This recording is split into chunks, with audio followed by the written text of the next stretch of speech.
పక్షవాతం వచ్చిందంటే నువ్వు దేవుడి మీద ఆధారపడాలి. దేవుడి మీద ఆధారపడితే ఆయన తీసేస్తాడు.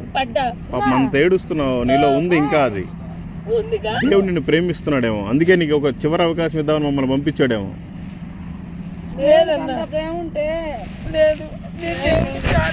చాలా నమ్మా ఒక దేవుడు గుళ్ళో పోయి నా మొగుడికి నాకుంది, నా మొగుడు ఒక్కడే నా యేసు ప్రభుయే. కానీ ఆయన నా మొగుడికి పచ్చవారు అడుగుతారు మా సాయిబులు, నువ్వెందుకే చర్చికి పోతావు, నువ్వెందుకే బుర్కా వేసుకొని చర్చికి పోతావు అని అడుగుతారు. దేవుడిని నమ్మా నేను కూడా నమ్మా. నేను ప్రార్థనకి వెళ్తా. మొన్న రాగి తిట్టాడు, ఆయన టోపీ పెట్టుకొని గడ్డం వేసుకొని నమాజ్కి వెళ్తాడు నా మొగుడు.